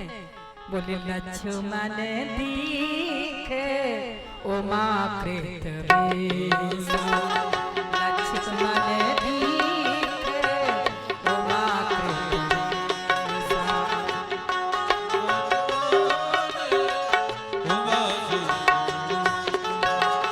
लक्ष्मण दीखे उमा कृत वेशा। किसने देखा? बोले लक्ष्मण दीख। अच्छा बड़ी विडंबना की बात है, लक्ष्मण जी ने देखा भी तो क्या देखा? बोले उमा कृत वेशा। बाबा गोस्वामी जी लिखते हैं लक्ष्मण जी ने किसको देखा? बोले उमा को देखा। उमा, और उमा नाम किसका था? उमा नाम तो माता पार्वती जी का था, पर यहाँ तो माता पार्वती जी नहीं थी, यहाँ तो माता सती जी थी। जो सीता के वेश में थी। तो लक्ष्मण जी ने ना तो सती को देखा ना सीता को देखा, देखा किसको? बोले उमा को देखा। क्यों? क्योंकि लक्ष्मण कौन है? बोले लक्ष्मण वैराग्य है, और प्यारे वैराग्य की दृष्टि इतनी तेज होती है कि वो एक जन्म की नहीं, वो तो अनेकों जन्म की देख लेते हैं। लक्ष्मण जी ने कहा मैया सती तुमने जो किया अच्छा नहीं किया, और जब तुमने ये कर ही लिया है तो अब ना तो तुम सती रहोगी और ना तुम सीता रहोगी, बहुत ही जल्दी पार्वती बन जाओगी। इसलिए लक्ष्मण दीख उमा कृत वेशा। राम जी ने देखा, वाह रे मेरे प्रभु, मेरे राम जी की संस्कृति, मेरे राम जी के आदर्श क्या थे? मेरे राम जी के आदर्श थे जननी समझानहु पर नारी, धन पराव विष से विष भारी। मेरे राम जी का ये आदर्श था। कैसा आदर्श? एक बार लंकापति रावण से किसी ने निवेदन कर दिया, रावण जब तुम सीता को चुराने के लिए गए, सीता मैया को उठाने के लिए गए, तो तुमने बाबा का भेष क्यों बनाया? तुम्हें बाबा का भेष बनाने की क्या जरूरत थी? तुम राम का भेष बना लेते। राम का भेष बनाकर भी तुम सीता का हरण कर सकते थे। लेकिन लंकापति रावण ने कहा, यदि मैं राम का भेष बना लेता तो राम के भेष में मैं सीता का हरण नहीं कर पाता, क्योंकि फिर वो सीता मुझे मां की दृष्टि में दिखाई देती। ये मेरे राम जी का आदर्श था। राम जी ने आज माता सती जी को देखा, और देखते ही मेरे राघव ने दोनों हाथ उठाए और बोले जोरे पान प्रभु कीने प्रणाम, जोरे पान प्रभु कीने प्रणाम।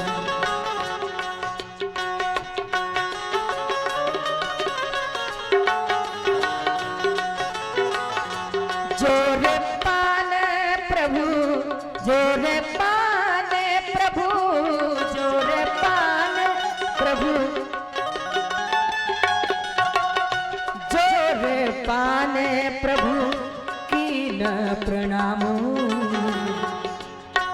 पिता समेत, पिता समेत लीन नाम, पिता समेत लीन नाम। जय सिया राम, जय जय सिया राम, जय सिया राम, जय जय।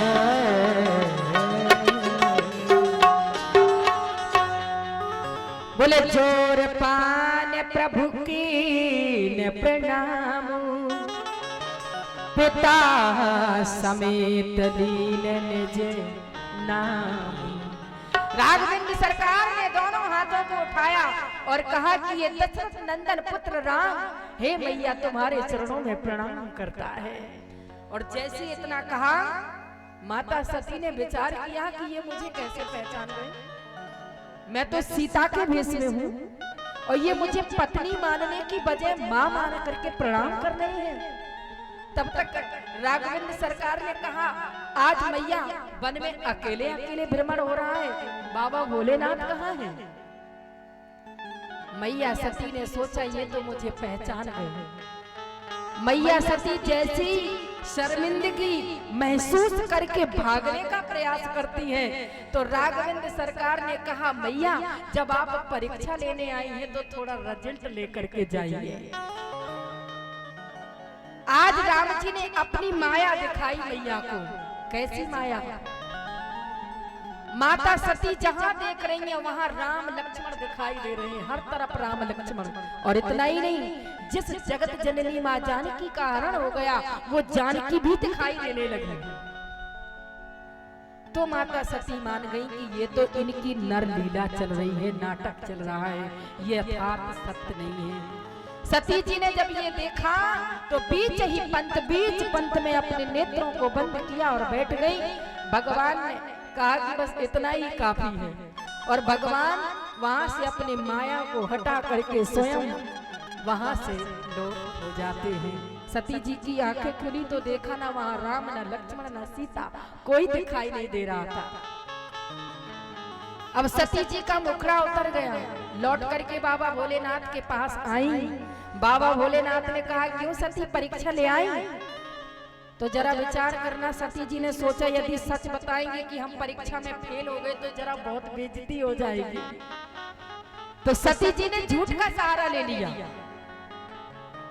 बाबा भोलेनाथ से बोली, प्रभु परीक्षा? नहीं नहीं नहीं, हमने कोई परीक्षा नहीं ली। विचार किया, जब आपने प्रणाम किया तो हम भी प्रणाम करके ही चले आए। बोले, कछु ना परीक्षा लीन गुसाई, की न प्रणाम तुम्हारे ही नाई। हमने कोई परीक्षा नहीं ली, हमने तो तुम्हारी तरह प्रणाम किया। भूत बाबा बाबा भोलेनाथ ने विचार किया, स्त्री स्वभाव है, यहाँ इतना समझाया जब तो समझ में नहीं आया, और वहां जाकर प्रणाम करके चली आई, कुछ कारण होगा। बोले, तब शंकर देखो धर ध्यान, सती जो कीन चरित्र सब जान। आज बाबा भोलेनाथ ने ध्यान योग के द्वारा देखा, माता सती ने जो किया उस अनुभव को बाबा भोलेनाथ ने देखा। बाबा भोलेनाथ को बड़ा कष्ट हुआ, और वहीं से बाबा भोलेनाथ ने सती जी का परित्याग किया था। और परित्याग करके आज बाबा भोलेनाथ माता सती को लेकर के कैलाश पर्वत पर आए। कैलाश पर्वत पर आकर के आज बाबा भोलेनाथ ने इस बट वृक्ष के नीचे वाघांबर बिछाया, और वाघांबर बिछा करके भगवान श्री राम के नाम का सहारा लेकर के अखंड समाधि लगा करके बैठ गए। बोलो राघवेंद्र सरकार की, बोलो जय सिया राम, जय जय सिया राम, जय सिया राम, जय जय सिया राम। गाइए सभी लोग, जय सिया राम, जय जय सिया राम, जय सिया राम, जय जय सिया राम। जय सिया राम, जय जय सिया राम, जय सिया राम,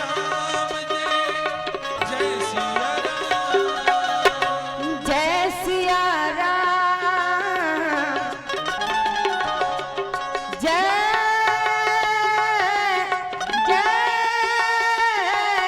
जय सिया राम, जय सिया राम, जय जय सिया राम, जय सिया राम, जय जय सिया राम, जय दुख भंजन तुम्हें जय सिया राम, जय सिया राम। भाव के साथ सभी लोग तालियां बजाते हैं।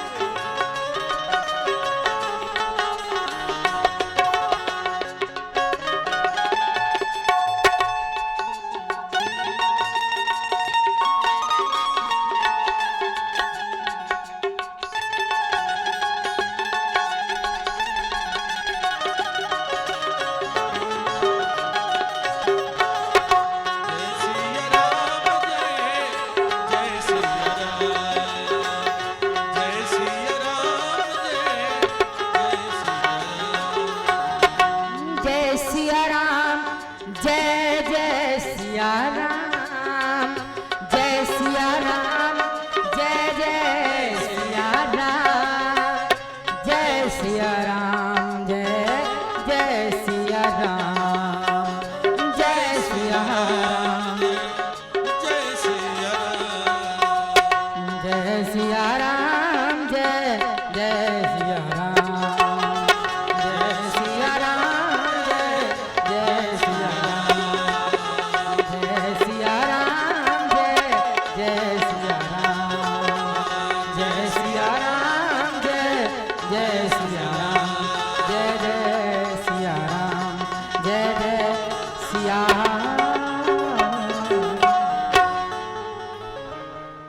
शंकर सहज स्वरूप सवारा, लागे समाधि अखंड अपार। बाबा भोलेनाथ ने अपनी सहजता के अनुसार एक बट वृक्ष के नीचे बैठ करके भगवत नाम संकीर्तन में ऐसी अखंड समाधि लगी। ऐसी वैसी समाधि नहीं लगी, कैसी लगी? अपार समाधि लग गई।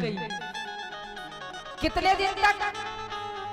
बोले बीते संबत सहस 87,000 वर्ष तक बाबा भोलेनाथ की अखंड समाधि लगी रही। विचार करो, 1 वर्ष नहीं, 2 वर्ष नहीं, 1 महीना नहीं, 2 महीना नहीं, 87,000 वर्ष। अगर किसी पति पत्नी का मनमुटाव हो जाए और पति 15 दिन के लिए ही घर छोड़ करके बाहर चले जाएं, तो पत्नी के मन में गलानी प्रकट हो जाती है, तो वो मायके जाती है, कहीं कहीं जाती है। लेकिन माता सती को देखिए, 87,000 वर्ष तक बाबा भोलेनाथ की समाधि लगी रही, लेकिन माता सती उनको छोड़कर कहीं नहीं गई। यद्यपि इस बात को वो जान गई थी कि बाबा भोलेनाथ ने मेरा त्याग कर दिया है, लेकिन फिर भी मन वचन कर्म से बाबा भोलेनाथ की सेवा करती रही और निरंतर की गई गलती पर अफसोस करती रही और अपने से जीवन को, अपने से शरीर को कोसती रही कि कब मुझे इस शरीर से मुक्ति मिल जाए ताकि मेरी गुनाहों को मुक्ति मिल जाए। बोले बीते संबत सहस 87 तजी समाधि शंभु अविनाशी। जैसे 87,000 वर्ष के बाद भूत भावन बाबा भोलेनाथ समाधि से जागते हैं, तो बोले राम नाम शिव सोम राम, राम नाम शिव, राम नाम शिव सुमिरन लागे, राम नाम शिव सुमिरन लागे। बाबा भोलेनाथ जैसी 87,000 वर्ष के बाद समाधि से जागे, जय श्री राम कह करके अपनी जिह्वा, अपने मुखार बिंदु से भगवान का उच्चारण करने लगे, तो जान्यो सती जगत पति जागो, जान्यो सती जगत पति जागे, जान्यो सती जगत पति जागे। जैसी आज राम नाम शिव, बाबा भोलेनाथ राम नाम राम राम कहते हुए समाधि से उठ करके आज बैठे हैं, तो माता सती ने अनुभव प्राप्त किया कि मेरे भोलेनाथ की समाधि खुल गई। आकर के चरणों में प्रणाम किया। सन्मुख आसन दीन गोसाई, बगल में आसन नहीं दिया, वाम भाग आसन नहीं दिया। क्यों? क्योंकि वाम भाग आसन तो पत्नी का होता है। बाबा भोलेनाथ ने वाम भाग आसन नहीं दिया, सामने आसन दिया। सामने आसन को प्राप्त करके माता सती के हृदय में इतना कष्ट हुआ, इतनी तकलीफ हुई कि कब मैं इस शरीर से मुक्ति पा जाऊं। क्योंकि जो पति अपनी पत्नी का परित्याग कर देता है, तो उस पत्नी के लिए मृत्यु से अच्छा कोई कारण नहीं होता। क्यों?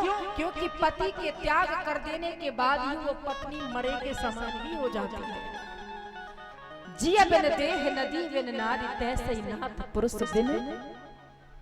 जिस प्रकार से प्राणों के बिना ये देह बेकार है, उसी प्रकार पुरुष के बिना स्त्री बेकार है। आज माता सती बैठ गई, बाबा भोलेनाथ सुंदर कथा सुनाने लगे। पर कहते हैं जब मन में कुछ और चल रहा हो ना, तो कथा में फिर मन नहीं लगता। जिसके मन में कुछ और चल रहा हो तो कथा में मन नहीं लगता। अब बाबा भोलेनाथ तो कथा सुना रहे थे, पर माता सती का कथा में मन नहीं लग रहा था। तो जरा विचार करना, जिनका मन कथा में नहीं लगता उनकी पहचान कैसे करें।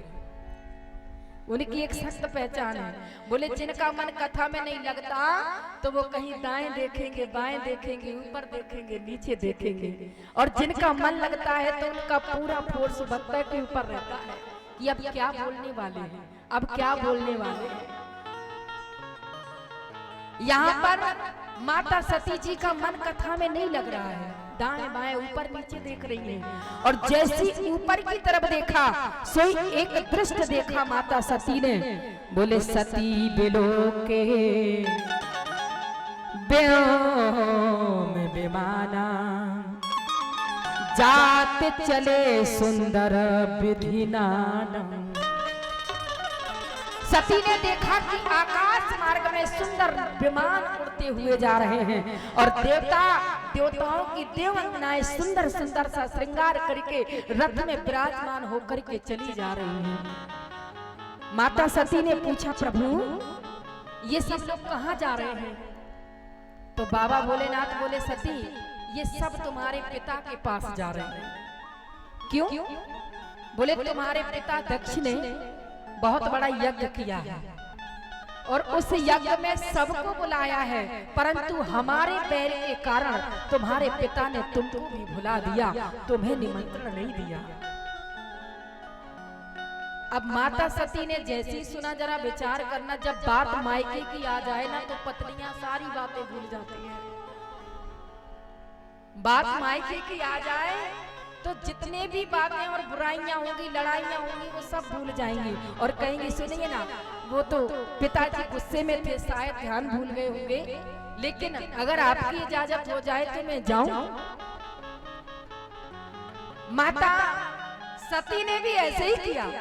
बाबा भोलेनाथ से बोली देखिए स्वामी, हो सकता है मेरे पिताजी याददाश्त से भूल गए हों, लेकिन कोई बात नहीं, मेरे पिता हैं और पिता के घर, गुरु के घर बिना बुलाए भी जाना चाहिए, इसलिए क्या मैं जाऊं? बोले पिता भवन उत्सव पर जो प्रभु आय सो होय, तो मैं जाऊं कृपा यतन सादर देखन सो। मेरे पिता के भवन में बहुत बड़ा उत्सव हो रहा है, यदि आपका आशीर्वाद मिले, आपकी आज्ञा मिले तो मैं देखने चली जाऊंगा। बाबा भोलेनाथ ने कहा सुनो सती, तुमने बात तो ठीक कही कि पिता के घर में, गुरु के घर में, भगवान के दरबार में बिना बुलाए जाना चाहिए, लेकिन जाना कहाँ नहीं चाहिए? बोले जाना तो चाहिए, लेकिन जहां पर यदि कोई हमारा विरोध कर रहा हो तो उस विरोधी के घर में नहीं जाना चाहिए। क्यों? माता सती ने कहा स्वामी आप तो पता नहीं बात का बतंगड़ बना रहे हैं, ऐसा कुछ नहीं है। देखना मैं जब वहां जाऊंगी ना तो मेरे पिताजी को अपनी गलती का एहसास होगा और वो कहेंगे कि बेटी मुझसे अपराध हो गया, मैं ध्यान से भूल गया हूँ, आप मुझे जाने तो दीजिए। प्यारे नारी हट बहुत भयंकर होती है। बाबा भोलेनाथ ने कहा ये मानेगी नहीं। बाबा भोलेनाथ ने समझाया, बोले जो बिना बोले जाहू भवान, जो बिना बोले जाहू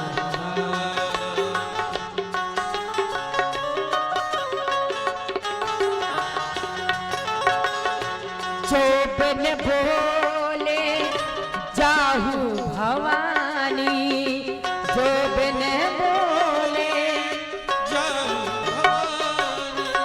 रही नासील सने हो नकान, रही नसील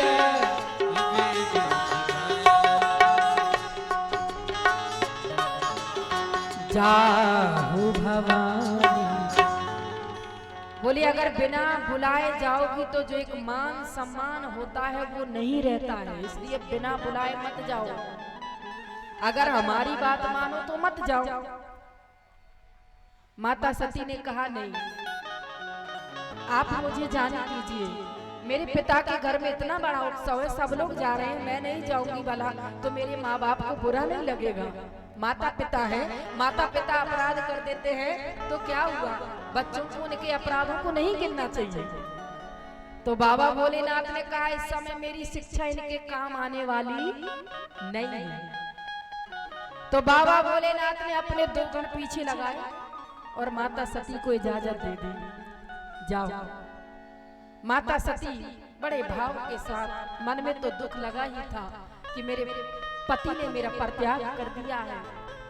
उसी दुख को दूर करने के लिए जरा विचार करना, जब बेटी के जीवन में कोई दुख होता है तो वो अपना दुख दर्द बांटने के लिए अपने माता पिता के घर जाती है कि कुछ पल अपनी माँ के पास रहूंगी, अपने पिता के पास रहूंगी, तो जो मेरे दुख हैं, वो जो कष्ट हैं, थोड़ा तो हल्के हो जाएंगे।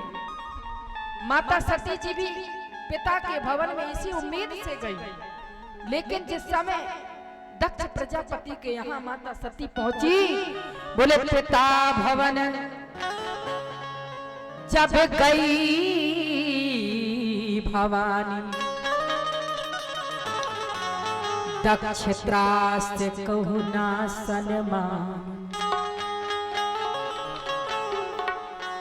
जिस समय माता सती दक्ष प्रजापति यानी अपने पिता के भवन, पिता के घर पहुंची, दक्ष ने माता सती को देखा, कोई सम्मान नहीं किया, कोई राजी खुशी ना पूछी, कोई मिला भेंट नहीं की।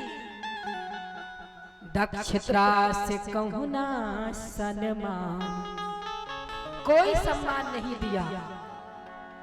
माता सती को बुरा लगा, मेरे पिता ने मुझे देखा और देखकर ये भी नहीं पूछा कि बेटी तू कैसी है। क्या पिता का हृदय इतना कठोर हो गया है? माता सती के हृदय में जैसी दुख आया, सामने से मां चली आ रही थी,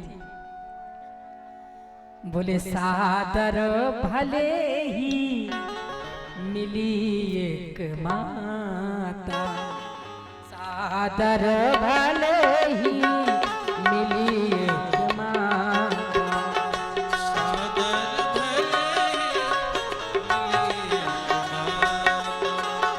सादर भले ही मिली एक माता, सादर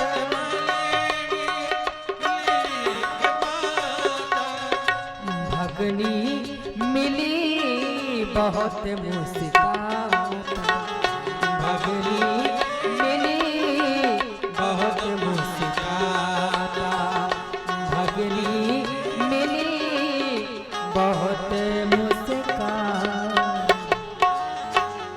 पिता के दुर्व्यवहार से माता सती का हृदय दुख से पीड़ित हो रहा था।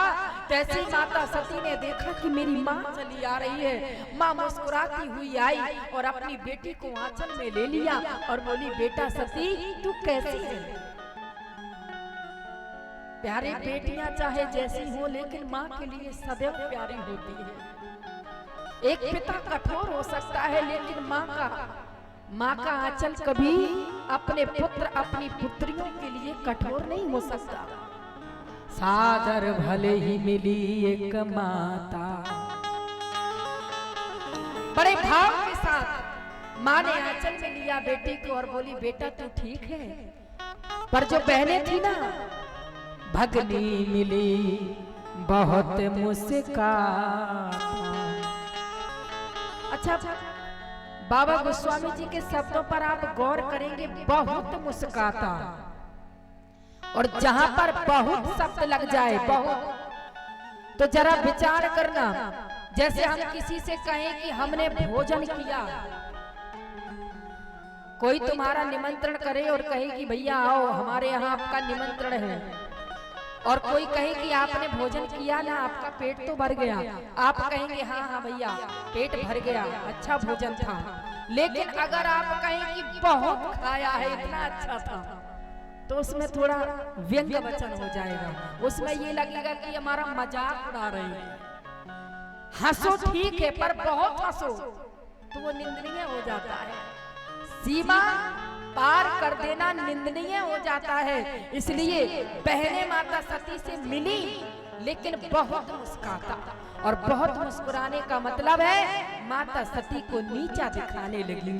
कहने लगी देखो बहन, देख रही हो किसी किसी को तो माता पिता ने बुलाया भी नहीं, फिर भी मुंह उठा के चली आई।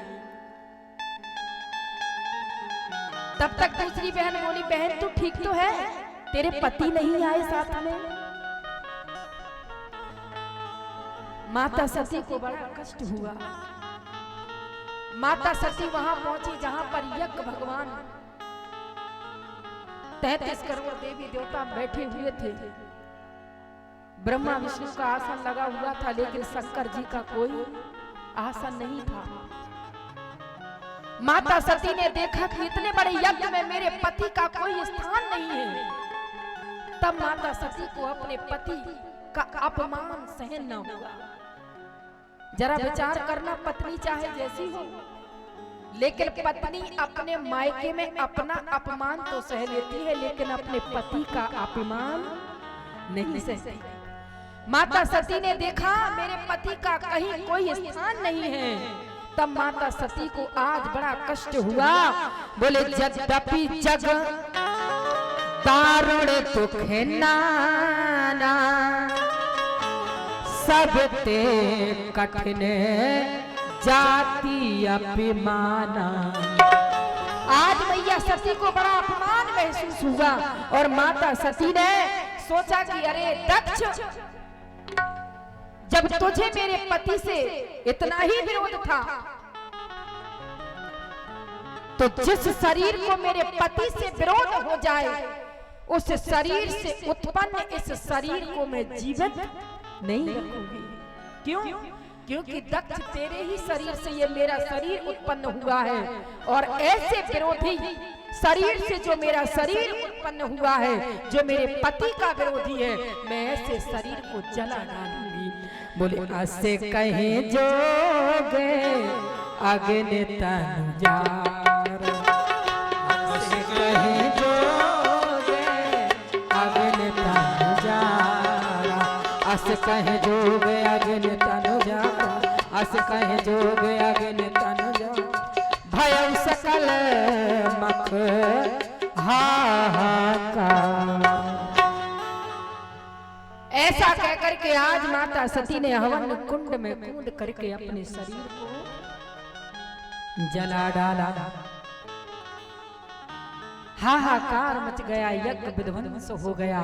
और जरा विचार करो, जब तक माता सती का शरीर नहीं जलता, तब तक माता सती का दूसरा जन्म नहीं होता।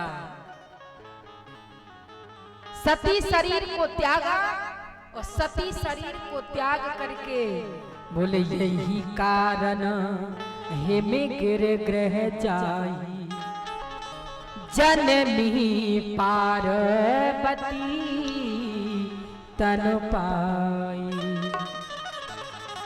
प्रेम से बोलो राघवेंद्र सरकार की। आज मैया सती ने अपना दूसरा जन्म पार्वती के रूप में लिया राजा हिमांचल की नगरी में, और यहाँ मैया सती पार्वती के रूप में जन्म ले चुकी हैं। आज की कथा यहीं विराम हो रही है, क्योंकि रामलीला के लिए विलंब हो रहा है। अभी आपने भगवान के चरित्र को श्रवण किया है, अब जरा आप दर्शन भी करेंगे उनका। और कल की कथा में आप बाबा भोलेनाथ के विवाह के लिए तैयार होकर के आना। क्यों? क्योंकि कल बाबा भोलेनाथ का विवाह होगा कथा में, तो आप सभी लोग बाबा भोलेनाथ के विवाह में आना, जरूर आना। क्यों? जो बाबा भोलेनाथ की बाराती बन करके आएंगे कि मैया पार्वती की तरफ से आएंगे। अच्छा, बारात में कौन कौन जाएगा बाबा भोलेनाथ की? हाथ उठाइए। बस इतने ही लोग जाएंगे। काफी लोगों को लग रहा होगा कि बाबा भोलेनाथ की बारात में तो भूत प्रेत गए थे।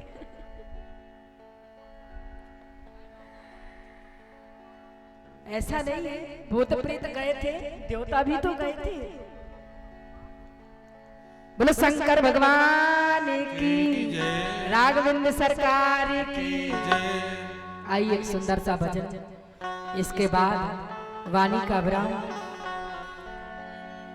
सुंदर मंगलमय आरती करके, आरती लेकर के सभी लोग विराजेंगे अपने अपने स्थान पर और भगवान की भव्य लीलाओं का दर्शन करेंगे।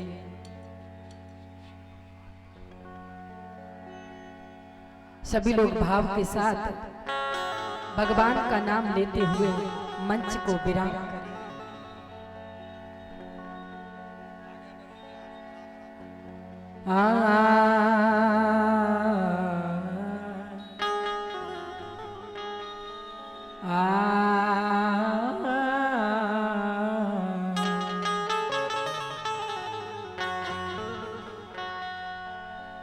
अरे मेरे घर आना सवरिया।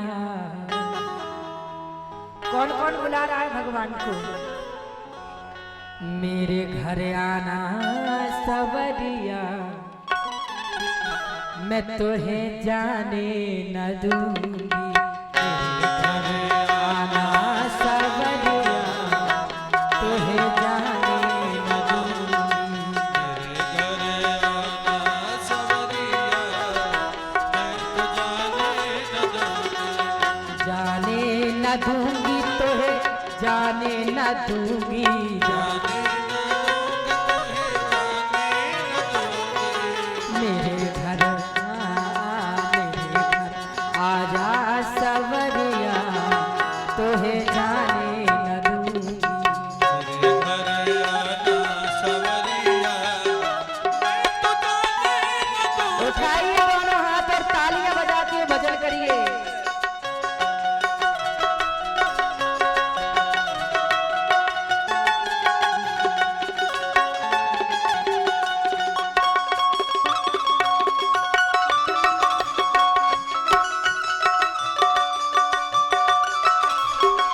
श्री राधे।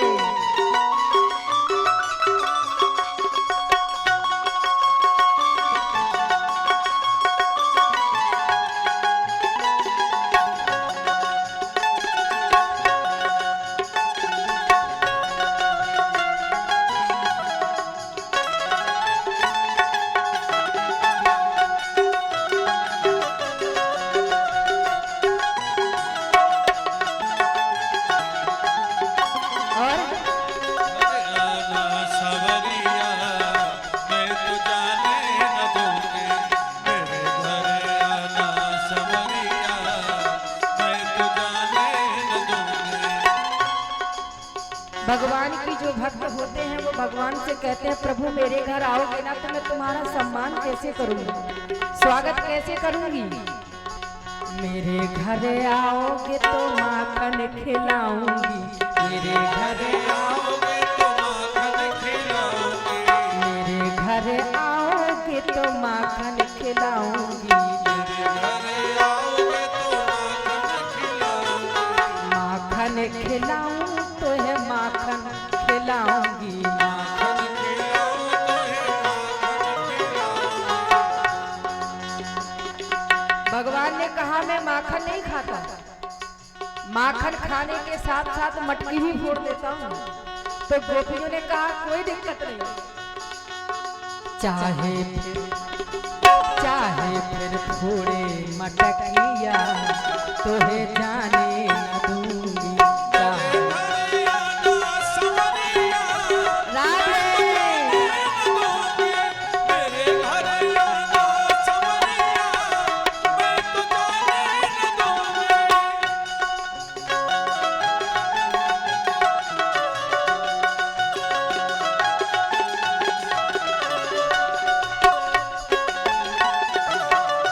ताली बजाते हुए भाव के साथ।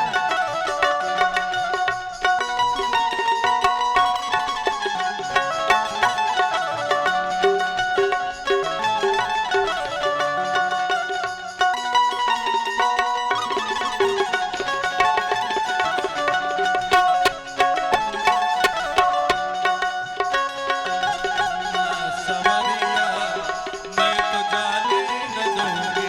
मेरे घर आना सवरिया, मैं तो जाने न दूंगी। और कहने लगी ब्रज की गोपियां, हे कान्हा मेरे घर आओगे तो आंखों में बसाऊंगी। मेरे घर आओगे तो आँख में बसाऊंगी।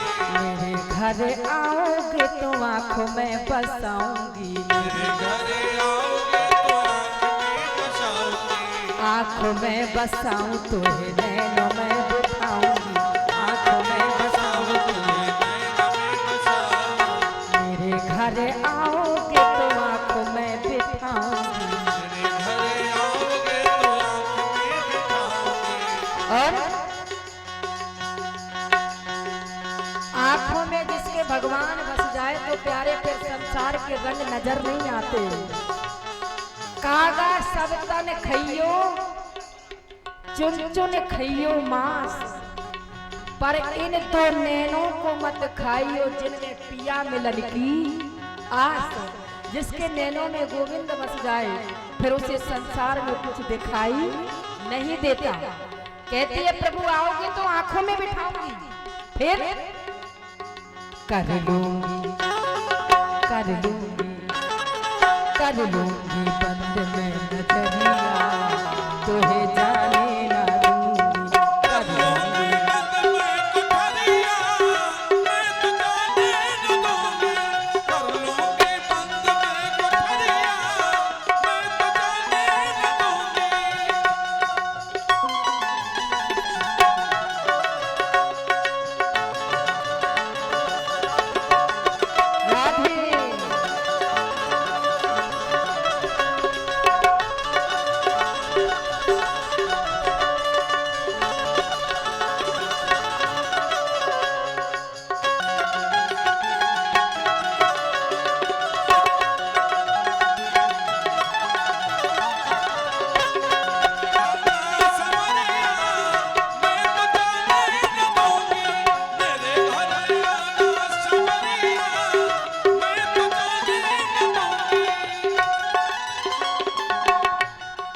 मेरे घर आना सवरिया, तुहे जाने ना दूंगी, मेरे घर आना सवरिया, तुहे जाने ना दूंगी, मेरे घर आना सवरिया, तुहे जाने ना दूंगी, मेरे घर आना सवरिया, तुहे जाने।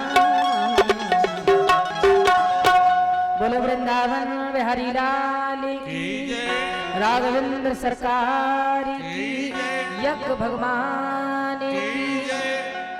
आइए आरती के लिए हम अपने आचार्य बंधु से निवेदन करेंगे कि वो आए और जो कथा की यजमान है वो भी आए और आरती तैयार करके रामचरितमानस की आरती करें। इसके बाद मंच विराम हो जाएगा।